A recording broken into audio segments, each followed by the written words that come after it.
Hey guys, welcome back to the Waxing Table Podcast. I'm Michaela and I'm so glad that you decided to join me today. We are talking all things business, waxing, and we highlight diverse education on this podcast. This podcast is for all estheticians, and so I'm excited that you are here and that you decided to join the Waxing Table fam. If you are new here, welcome in. I'm so glad that you're here. Hit that subscribe button if you are watching on YouTube, and also, whatever platform you are on, make sure that you are following the Waxing Table podcast so that you don't miss a single episode. So, I have been doing a lot of self reflection lately, and I've been just like journeying and really just evaluating and going down this path of remembrance, if you will, over these past 6 years as being an esthetician.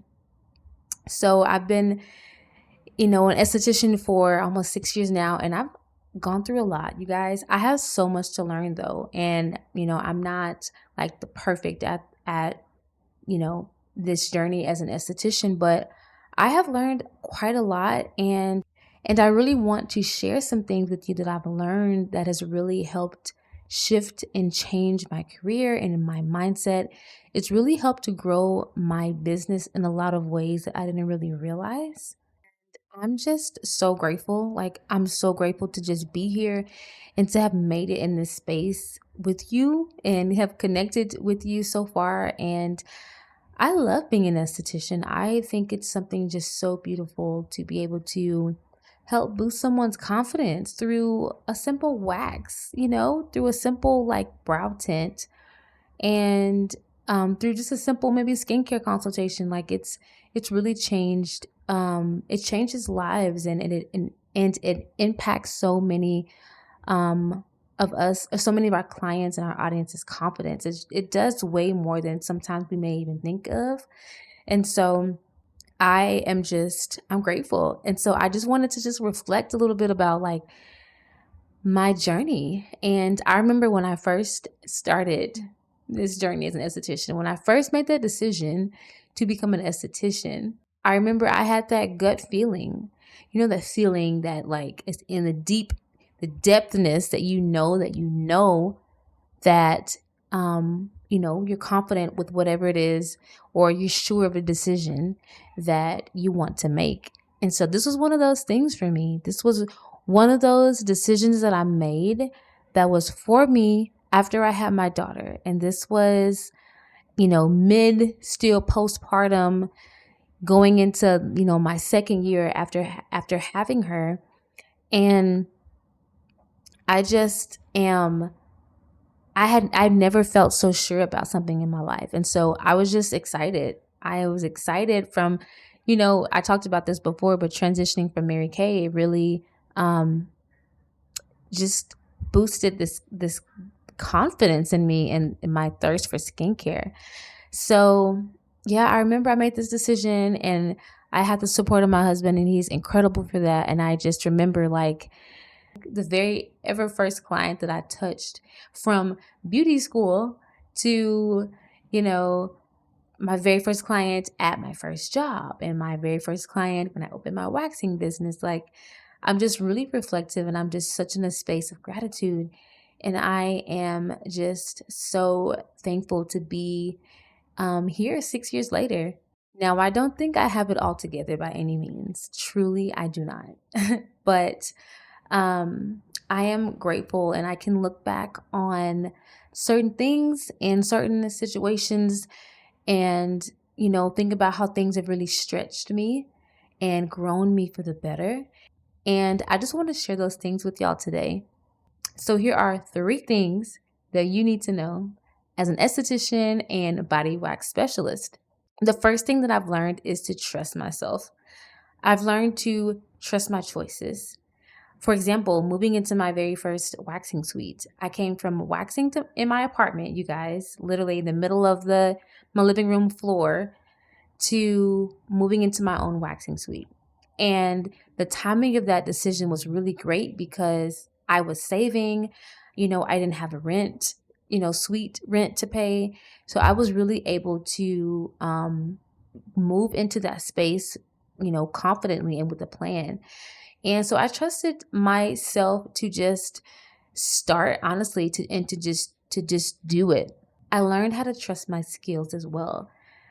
Knowing that I'm trained in brow shaping, knowing that I'm trained in Brazilian waxing, I've invested so many hours in my education and, trusting that my skill level is there to deliver the results that clients are looking for. I used to be so afraid and so scared to voice the things that I needed to voice to my clients. Like when I was first beginning out, like when I first opened my business, I was still learning. Okay. Like this is year probably 2. I didn't really understand where the skincare and the waxing meet together. I didn't really truly understand the importance of exfoliating and choosing the right exfoliant and the differences in exfoliating and moisturizing. I really didn't understand that. So because I didn't understand that, I really didn't emphasize that to my clients. So, my clients, or some clients I'll say, didn't receive the education, they didn't receive the knowledge that they needed to receive from me to help better their waxing results. So I think it's just so important that that you trust yourself, and in the trusting yourself, speak up and say the things that you need to say to your clients. I also had to learn to trust my vision and my goals. Now, during that time, I really didn't truly understand what I was getting myself into, and I didn't see long term. All I did was see, hey, like I'm an esthetician, I'm excited, and I have so much to learn, and I'm in this. So I didn't really have a clear goal and vision until like later on and throughout my career. And that's still like developing into to this day. I'm truly still getting that vision. Um, but I understood um that I wanted to work for myself and that I wanted freedom.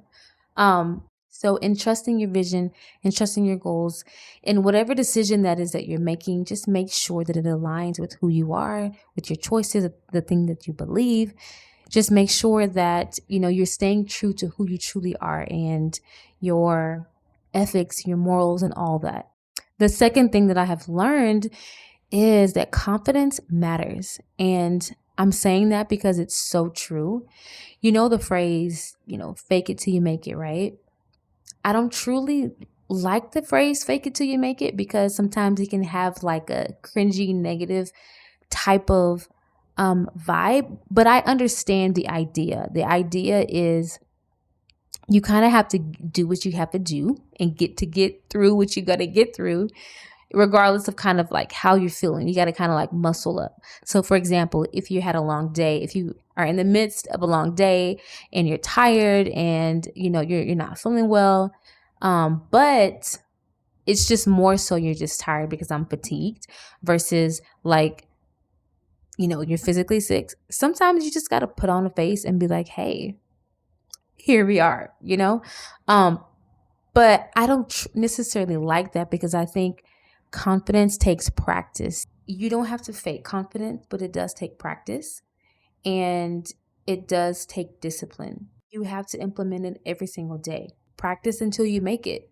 That's with anything. That's with any skill. That's if you're learning a new instrument. That's, in motherhood. Like you're not just going to just be natural at it. You have to continue to work on it and continue to work at it. Confidence speaks loud and it matters. If you don't know what you're doing and you're in a treatment, of course, be honest. But sometimes, we kind of finesse a little bit. We kind of finagle based off of just our expertise and our knowledge. But maybe we're not 100% confident in what it is that we're saying. But if the client believes that you're confident and the client knows, they're going to trust you. They're going to trust that you know what you're talking about because you're confident. Because you're confident in what it is that you're saying. Maybe it's how you communicate. Maybe it's your ingredient knowledge. Maybe it's your skill set. Maybe it's something, but confidence speaks loud. And that is what's going to make your clients trust you. Knowledge also brings confidence. Continued education is something that I I highly recommend. I've taken so many courses, so many business classes, so many things that I've invested myself in. And I just feel like it has helped tremendously. So, never stop learning. Never think that you're so good to the point where you have nothing left to learn. That is that's just not a growth mindset. You always want to be in a mindset where you're continuing to push yourself forward to be the better version of yourself, to be the better, to be the master esthetician, or to be the top level in your skill. There's always, new tricks. There's always new techniques. We have brow lamination now. That's a thing. So, never be above reproach. You always want to continue to learn.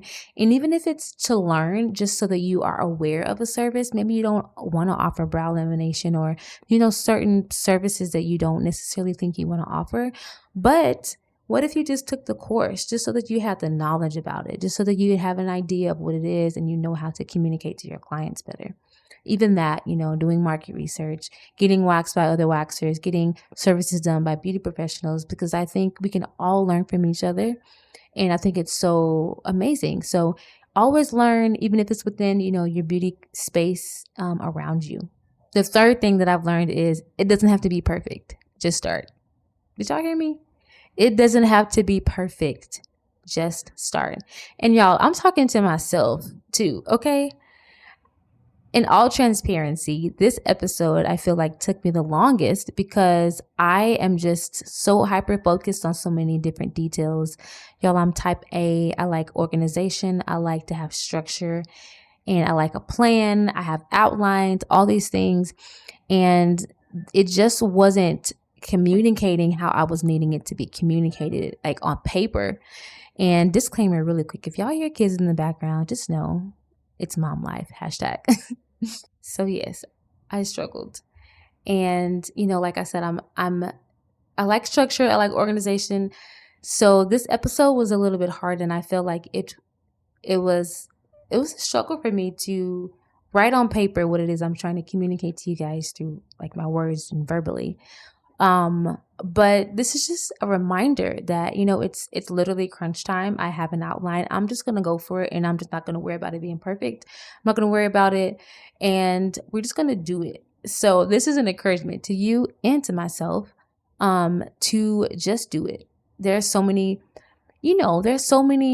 content creators, so many businesses, so many brands that started from somewhere. If y'all go back and look at the Nike brand or the top, brands of our time, that just go back and look, even Instagram, are the logos, go back and look at the evolution, of where they've come. And I think it's so cool because once you start something, you just continue to grow from there.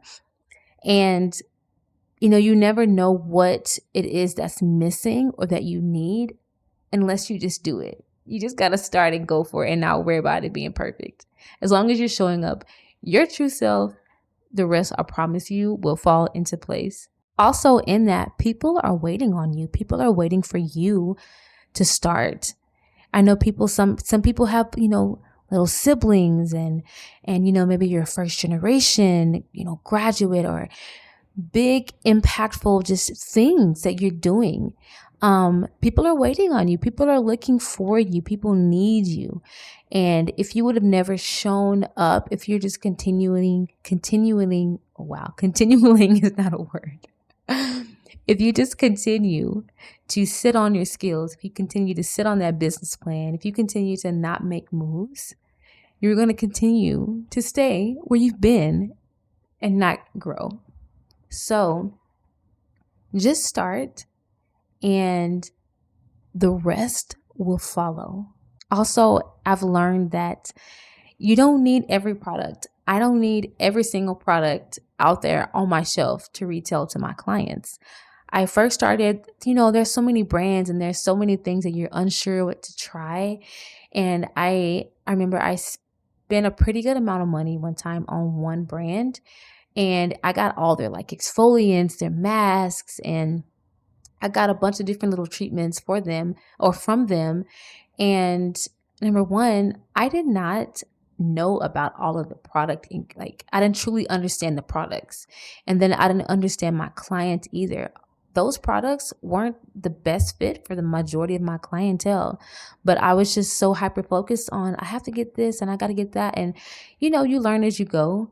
So, yeah, you don't need every product out there. Just start with one. Like, start with your basics. Go back to the basics of skincare. Go back to the basics of what it is that that you need. For me, for the retail, you need a good exfoliant and you need a good moisturizer. At least, those are your basics. Start there and then build from there. Get feedback from your clients. Ask them what they want, what it is they're looking for. So, I've learned that over time, I have to really ask my clients, and it's such a simple thing to say, but it's truly, it's the only way you're going to be able to know how to service your audience much better. The only way you're going to know is by asking them. So one thing that I want to charge you with this week is implement one of those 3 lessons. Just implement one of them. Whether it's trusting yourself more, whether it's, hey, I'm just going to start the thing. I'm just going to show up regardless if it's perfect or not. It could be your confidence. It could be being sure of your decisions. Implement one of those this week and watch the difference that it makes in your life and in your business and in your relationships. So as we go into this week, I hope that you can implement these tips and these, practices to add into your life, because it's going to really help and change and create such a confident you and such a confident business owner, confident esthetician. It's going to, create that trust with your clients, which is what you're wanting as well with your audience. So let me know if these were helpful to you guys. And I appreciate y'all so much for joining me and for always popping in and supporting the Waxing Table podcast and for being here. Make sure that you are subscribing, liking, commenting, and leave me a review on all the platforms. I appreciate it. It goes a long way. And I will talk to you on the next episode. Take care.